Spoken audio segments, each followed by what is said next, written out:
It was a cold October morning when my family just moved into the neighborhood.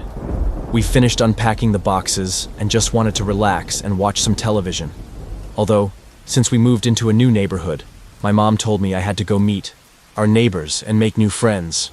I denied, but she threatened to ground me for the weekend if I didn't do what she says. I know, great parenting. So after walking about 3 blocks, I see someone around my age playing outside on his bike, outside of what I'm guessing is his house. I decided to go up and introduce myself to him. "Hey, I'm David. I'm new to the neighborhood." "Nice to meet you," said the kid with a pleasant tone. "Name's Jackson. Where did you move at?" "Just a couple blocks down the street." "Hey, that's a creepy-ass part of the neighborhood. Too much forest. Makes it seem like someone could come out of nowhere and scare the living piss out of you. Anyways, grab a bike and we can go downtown and grab a bite to eat." Jackson was sure as hell right about it being creepy. When I walked down that part of the neighborhood, it felt as if I was being watched by something.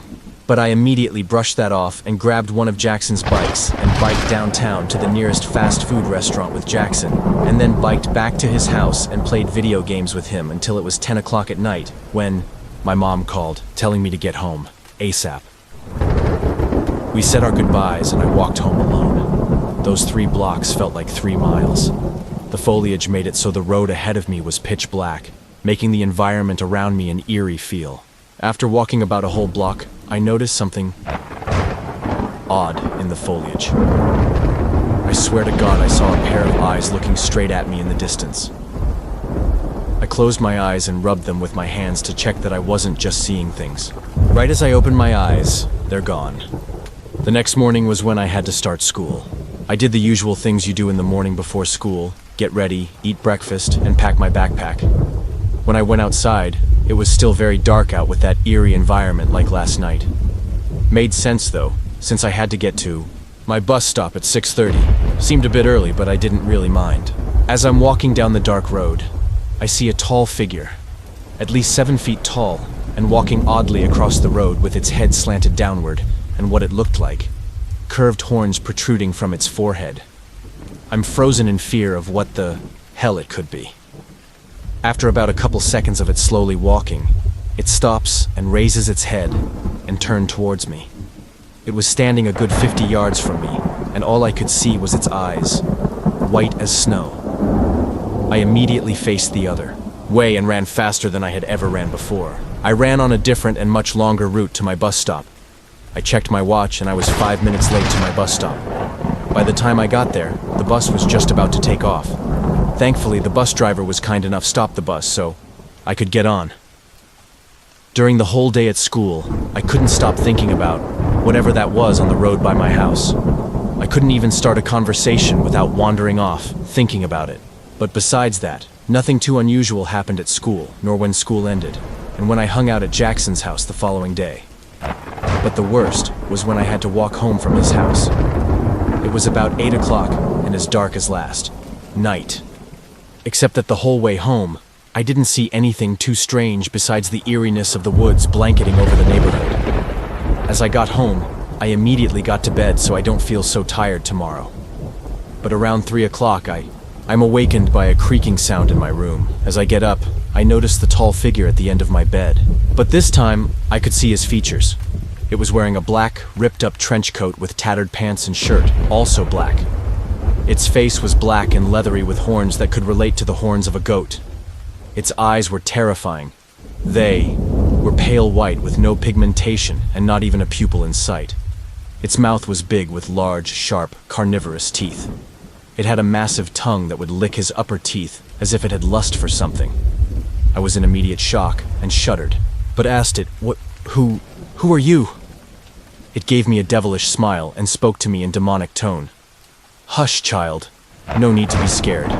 There is no need to fear the Reaper. I am merely just stopping by to warn you that you should never travel the roads alone at night, or you might not live to see the sunlight again. Not if I can sense fear inside you." It walks closer to me as I crawl into the corner, frightened. He then stops about a foot in front of me and rests his hands on my forehead. I blanked out afterwards. All I remember is that I woke up in my bed, with blood on my hands and a red handprint on my forehead, nearly bleeding. with a bloody nose also. After about a week, I couldn't even think straight. I avoided walking in the dark up until I hung out at Jackson's during the weekend.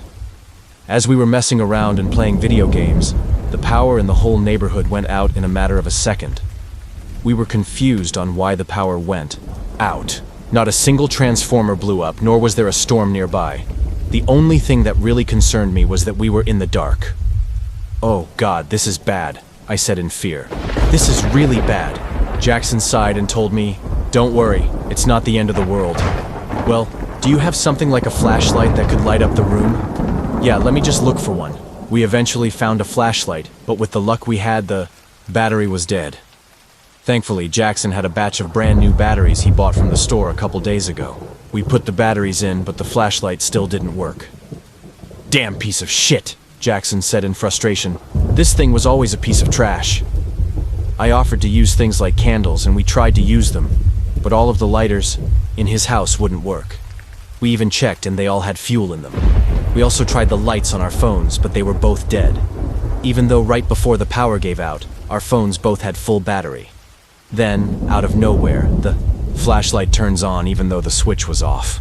My heart sank when I saw what the flashlight was pointing to. From across the room was that demon that visited me in the night. He opened his mouth and out came a deafening screech, and he charged at us. I hit a wall so hard that my vision started to blur, and I started to black out. When I woke, all I saw was the carcass of Jackson with his eyes and limbs missing. I started to vomit everywhere and tried to make myself get out of the house. When I walked downstairs, I see his parents dead with their eyes and limbs missing. I looked closely, and what I saw was life scarring. When I took a closer look at his mom, I could still see her, breathing. I inched my way outside and headed home with my skin paler than a ghost. I don't know why it didn't kill me, but all I know is, never go outside in the dark. Always keep a light source with you. And always, be prepared if there is a power outage in your neighborhood. Be prepared. And lastly, never show fear. Never fear the Reaper. That was why we never fear the Reaper. I hope you enjoyed it. Don't forget to subscribe and leave a thumbs up. Tell us in the comments what story you'd like us to narrate next, or send us yours if you dare, but be careful. Some stories are better left untold. Sleep well, if you can.